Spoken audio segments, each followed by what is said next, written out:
They called it Haven Row, though the only thing it ever seemed to shelter was the weight of forgotten dreams.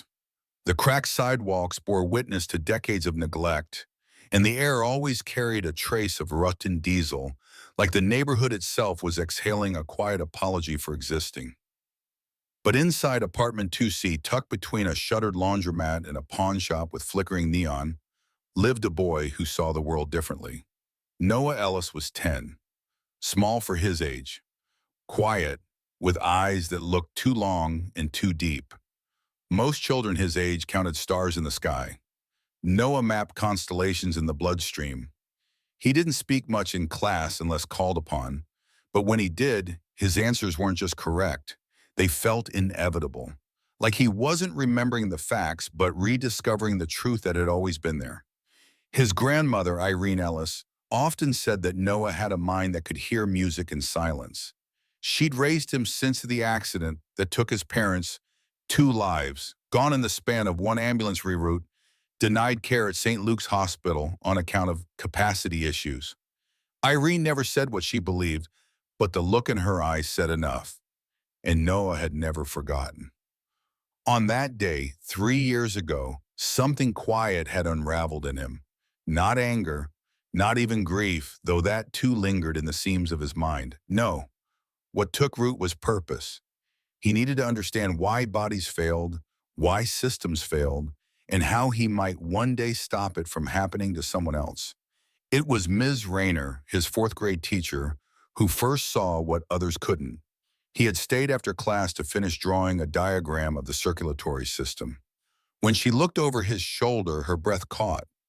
Noah had corrected the standard diagram from the textbook, redrawing the valves in the correct sequence, labeling the vessels with astonishing precision, even color-coding areas most physicians wouldn't test until med school. "Noah," she said, stunned, "how on earth did you know the inferior vena cava didn't connect like this?" He shrugged without looking up. "It wouldn't make sense. Blood has to flow like this, or it wouldn't loop right." Loop right. As if anatomy were just choreography to him. From that moment, Miss Rayner smuggled him materials under the radar. Old medical journals, PDFs printed after hours, worn biology textbooks borrowed from her sister's university. Each time he opened a new one, it was like Noah was meeting an old friend who had simply changed clothes. "You've got something rare," she once whispered to him, glancing toward the classroom door. "But not everyone's ready to see brilliance in a boy like you. So be careful who you show it to." He didn't fully understand what she meant. Not then. But he did the day Principal Harwell caught him in the library reading a copy of Clinical Neurology Review during recess. "This isn't a comic book, son," Harwell had said, voice tight.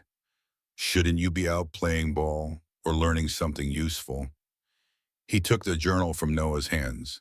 "You think reading this makes you someone you're not?" Noah said nothing. The words didn't hurt, not the way they used to. They just confirmed what he was beginning to suspect. The world had rules, some written, some whispered, and kids like him weren't meant to be scientists. Not in this zip code, not with that skin. But Noah didn't believe in rules that let people die. And he certainly didn't believe in limits he didn't write himself. That night, sitting on a milk crate beneath the window while his grandmother stirred rice in a dented pot, Noah caught a glimpse of something on the small TV screen that changed everything. Victor Grant, the most powerful man in Charleston, founder of Grant Biopharma, was giving a press conference.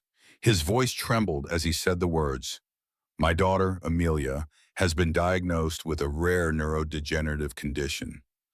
No known cure, no effective treatment. But I'm offering $5 million to anyone, anywhere, who can help her walk again." Noah's spoon clattered into the bowl. In that moment, something stirred in him that felt like destiny wrapped in dread.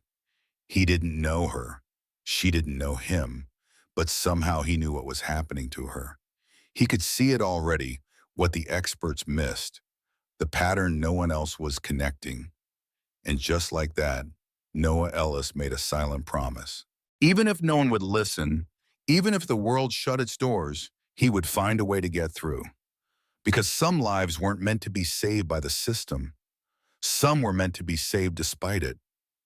The next morning, the sky over Haven Row was colorless. Like it, too, was holding its breath. Noah didn't speak much over breakfast. His mind was already assembling the pieces. It wasn't just a feeling, he knew. The inflammation markers described in the press conference, the erratic nerve-firing patterns hinted at in the reports, the subtle tremors Amelia's right hand made in a photo most people wouldn't have noticed. All of it pointed to a cascade effect in her nervous system. Something autoimmune, something misunderstood, something he could trace like a melody through static. He spent that Saturday drafting what he could, diagrams on the backs of grocery receipts, protein sequences scribbled into the margins of old worksheets. By Sunday night, he'd borrowed Miss Rayner's typewriter, the only way he knew to make his notes look official.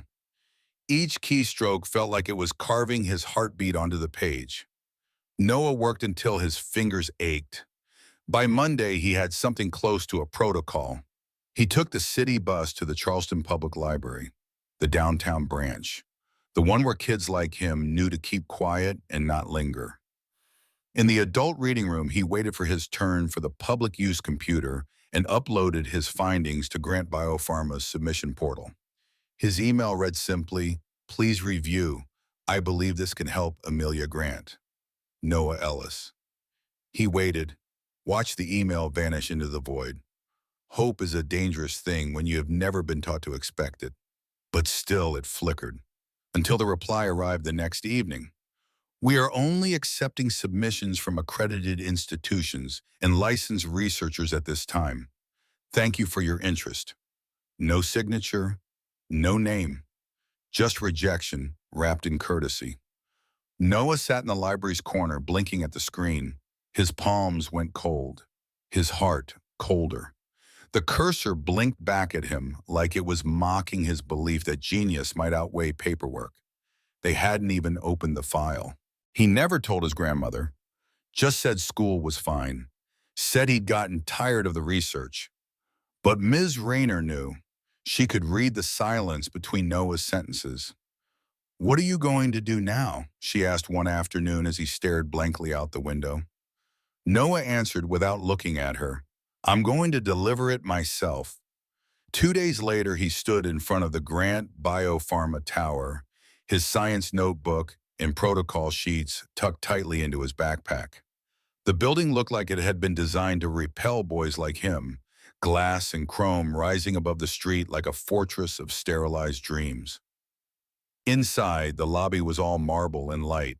Everyone moved fast, dressed sharp. Nobody looked like him. Nobody even noticed him until he reached the security desk. The guard barely glanced up. A white man in a tight black uniform with sharp creases and sharper eyes. "Can I help you?" The tone suggested otherwise. "I'd like to speak to someone on the medical team," Noah said evenly, "about Amelia Grant." The man's expression shifted from indifference to suspicion. "You here with a parent?" "No, sir, but I have information." "Kid, this is a pharmaceutical corporation, not a charity. You can't just waltz in here with a science fair project." "I have a theory," Noah persisted, "about her condition. I believe I can help." The guard chuckled, but there was no humor in it. "You believe?" He leaned over the desk. "Listen, Mr. Grant's got teams of the best doctors in the world on this. You think they missed something you saw?" Noah said nothing. He just opened his folder and tried to hand it over. The man didn't take it. Instead, he pressed a button. 2 security officers came through the side hall. "Escort him out," the guard ordered, "disturbing the peace." As the officers approached, Noah backed up, holding his folder tight against his chest. "I just need 5 minutes," he said, voice rising. "I promise it's real. What I wrote, it's real." One of the guards hesitated, not at Noah's words, but at the vocabulary. Inflammatory markers, enzyme sequences, glial interference. words most kids couldn't spell, let alone understand. But the order had been given. As they took him by the arms and started dragging him back toward the entrance, Noah's shoulder bumped something soft and solid. A wheelchair. He turned, and for the first time in his life, Noah Ellis looked into the eyes of the girl he had been trying to save. For a moment, everything slowed. The guard's hands loosened their grip. The security desk fell silent, and Noah, still clutching his crumpled folder, found himself staring into the pale, curious face of Amelia Grant. Up close, she looked even smaller than the photographs. Her once golden hair hung limp around her face, her body sunken beneath the folds of a cashmere blanket. But her eyes, they were clear and kind. And seeing him, "I'm so sorry," Noah blurted, stepping back. "I didn't mean to." "It's okay," she said softly, her voice like paper. "Are you lost too?" She smiled at him, smiled like they were just two kids who had wandered into a strange world of suits and marble. "Daddy's building is confusing," she added. "I always get turned around." Noah blinked. The weight of everything he had built up, his plan, his theory, his protocol, suddenly felt like it was balancing on a single thread of her voice. "Miss Grant," one of the security guards cut in sharply. "This boy was just leaving." Amelia ignored him. "You have kind eyes," she said, still looking at Noah. "You're not here to hurt anyone." The words fell into the air like a pebble dropped into still water. Simple, but they echoed louder than any announcement ever made in that grand lobby. And just like that, Noah felt seen. Not judged, not processed, not dismissed. Seen. The moment broke when a commanding voice boomed from across the floor. "Amelia! Why are you downstairs?" Victor Grant. He crossed the space in long, fast strides. Expensive suit, cufflinks, sharp jaw, power dripping off him like cologne. He barely registered Noah as he reached the wheelchair. "I was bored," Amelia said lightly. "I made a friend." Victor's gaze flicked to Noah, then hardened. "Why is this child speaking to my daughter?" "He says he has information about her condition," the security guard offered, sounding vaguely defensive now. "Claims he's found something." Victor's expression darkened. "You're just another opportunist," he hissed at Noah, "trying to exploit a sick child for attention or reward. I've seen your type." "I'm not lying," Noah said quickly. "Please, I—" "Save it," Victor cut him off. "I've got real scientists working on this. Get him out." Noah's protest spilled out, desperate and undignified. "Just read the protocol. Page 4 explains the enzyme interaction. You're missing the delivery component. It won't work without—" But by then the guards were pulling him away again. One of them kicked his backpack by accident. The folder burst open. Diagrams, notes, hand-drawn illustrations. Pages fluttered like dying birds across the polished floor. Amelia reached down, picked one up. She stared at it. So did someone else. A janitor in a gray uniform had paused near the corner of the hallway. An older black man with salt and pepper hair and calloused hands. His name tag read Mr. Harris. He didn't say anything. Not then, just watched. Later outside, Noah crouched on the sidewalk, gathering his scattered papers, heart pounding in his ears. That was it. He had tried. He had shown up. He had spoken. And they had thrown him out like he was dirt on their shoes. Then, footsteps. He looked up.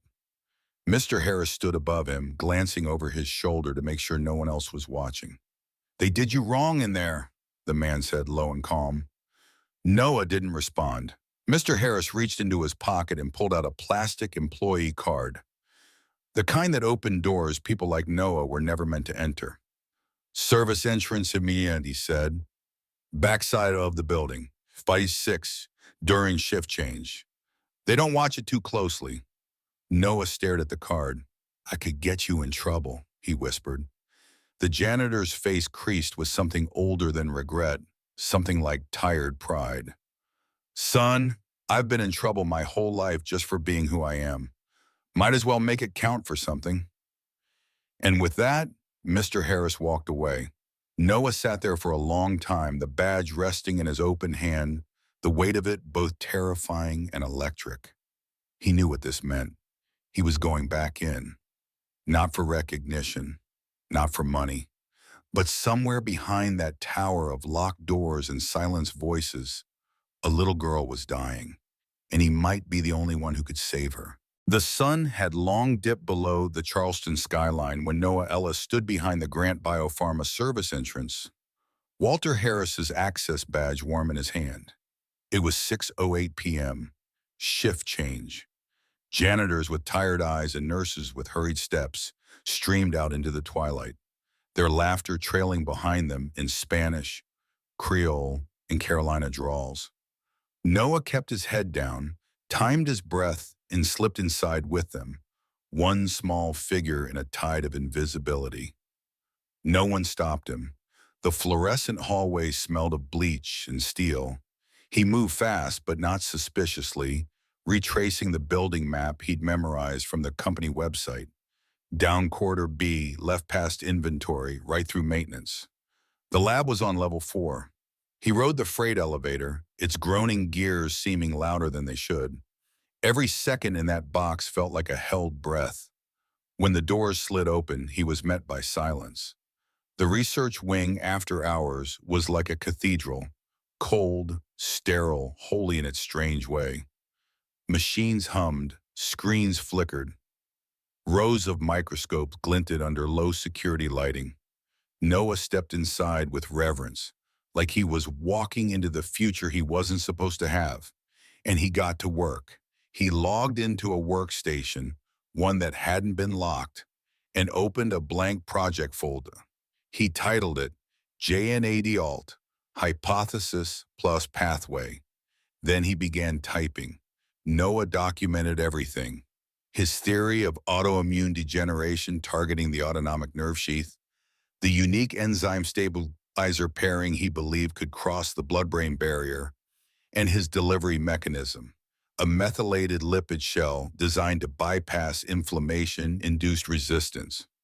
He scanned in his drawings, annotated the flowcharts, wrote a direct letter addressed to the head researcher, Dr. Lena Chow, and saved everything in a hidden subfolder under the corporate database.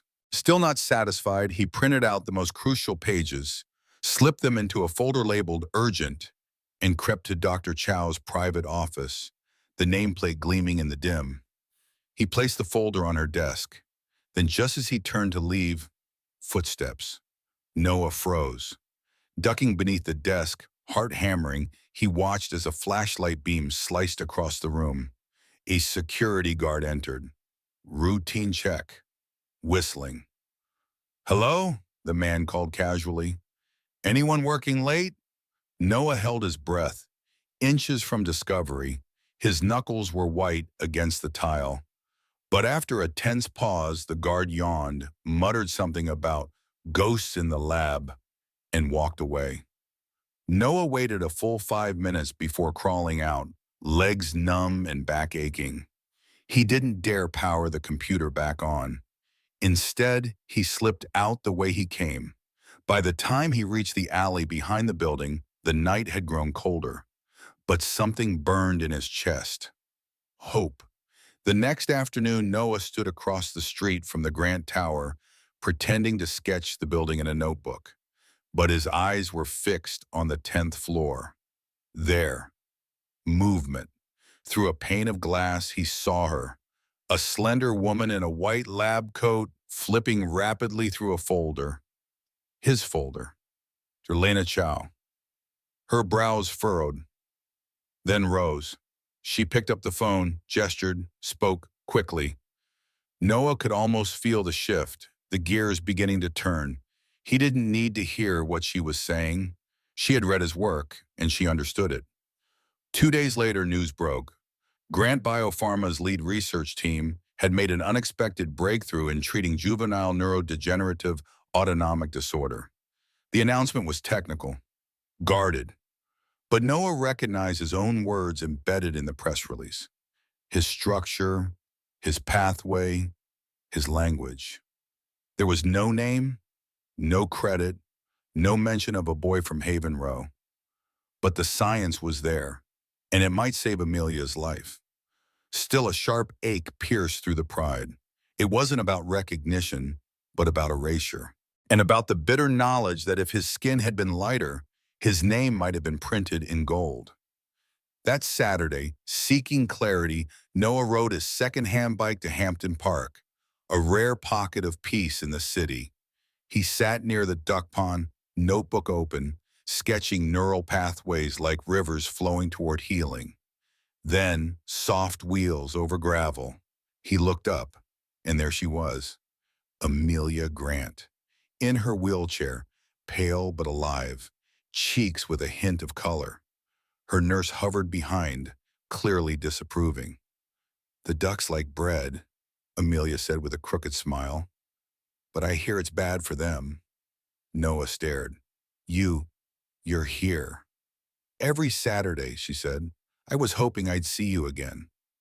Amelia's wheelchair stopped beside the bench, her nurse hovering like a shadow. But the look in Amelia's eyes was warm, brighter than when they'd first met in the lobby, more alive. "I remember you," she said, resting her elbows on the armrest. "The boy with kind eyes. You dropped your papers."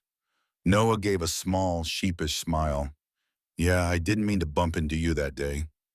"I'm glad you did," she whispered. They sat in silence for a moment, the sound of ducks filling the stillness between them. Then Amelia spoke again. "I heard about the new treatment. Dad says they're trying something no one's ever thought of before. Dr. Chow's excited. She keeps saying it came from nowhere." Noah's heart skipped. From nowhere, that was exactly where he came from. "I'm glad they're trying it," he said carefully. "They think it might help," Amelia continued. "But Dr. Chow also says it's not working as expected. Something's missing. Someone. Noah felt his chest tighten. He knew what it was. The last piece of the equation, the enzyme modification, had been in his mind all along, never fully written down. He had thought it was obvious. But science, like truth, doesn't always translate. Amelia tilted her head, studying him. "You're not just sketching ducks, are you?" Noah looked at his open notebook, diagrams, pathways, protein interactions. It wasn't hiding anymore. He didn't want to hide anymore. "I thought I could help," he said quietly, "but I wasn't the right shape or color or age, so no one listened." Amelia's eyes softened. "I would have." They spent an hour by the pond. Her nurse kept her distance, glancing at them occasionally with thinly veiled suspicion. But Amelia ignored her. She was already asking questions Noah had waited his whole life to answer. That evening, a figure waited for Noah outside the corner store near Haven Row. It was Mr. Harris. "They're stuck," he whispered. "Dr. Chow followed your notes, but they hit a wall. It's not working in advanced stages. She says they're missing something." "I know what they're missing," Noah said with odd hesitation. Mr. Harris hesitated.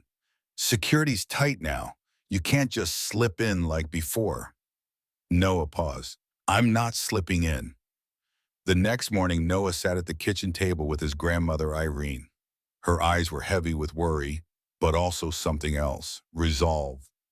"If they won't open the door," she said, setting down her coffee, "then we'll knock louder." By noon, they'd tracked down Dr. Chow's lunch routine. She ate alone in the small park behind Grand Tower, a salad and a scientific journal her regular companions. Noah approached her slowly, protocol folder in hand. Irene stayed at a distance but within sight, her presence like gravity, invisible but unshakable. "Dr. Chow," Noah said. She looked up, startled. Recognition flared. "I need 5 minutes," he said. "I know what your team's missing." She studied him first with suspicion, then with dawning realization. "The notes," she whispered. "You're the one who left them." Noah nodded and opened his folder. It's not just the enzyme, it's the shell. The delivery system fails because the immune response alters permeability. You have to methylate the lipid barrier. She blinked, then asked, "How do you know this?" Noah answered the only way he could, "Because I can see how things connect." What followed wasn't a conversation. It was a scientific duel. Dr. Chow threw every technical question she could think of, and Noah answered every single one fluidly, fearlessly. People passing through the park began to slow down, curious about the young boy holding court with a renowned scientist. When it was over, Dr. Chow closed her notebook. "This is extraordinary." "I don't want it anything," Noah said. "Not money. Just, just save her." Dr. Chow stood. "You deserve to be heard." Hours later, Victor Grant slammed his hand on his office desk. "You want me to stake my daughter's life on a kid's theory?" Dr. Chow didn't flinch. "I'm staking my career. He's right, and you know it." Victor turned pale. "It can't be him. It can't come from him." "Then you deserve to lose her," Dr. Chow said quietly. That night, Amelia Grant slipped into a coma. Victor sat outside her hospital room, folder trembling in his hands, whispering words no one could hear. "Please let him be right." 2 days later, the enzyme stabilizer, modified exactly to Noah's specification, was administered. Hours passed, then a flicker on the neural monitor, then movement, a finger, a breath, a voice. "Daddy?" Victor collapsed into the chair beside her bed, weeping, not just from relief, but from shame. Weeks passed. Amelia walked again with braces, slowly, but each step was a miracle. And finally, Victor Grant held a press conference, not to announce a cure, but to offer a public apology. "The treatment that saved my daughter," he said, "came not from the top minds in our field, but from a 10-year-old boy who lives in the part of this city we pretend doesn't exist. His name is Noah Ellis, and we owe him more than credit. We owe him change." The world watched. The hospital changed its policies. Grant Biopharma established a scholarship fund. Noah received recognition, lab access, and a future. But most of all, he earned the one thing he never had before: a seat at the table. The life lesson: true genius is not bound by age, wealth, or skin color. It lives in quiet minds that see what others refuse to look at, and it can rewrite the rules of the world if only we dare to listen.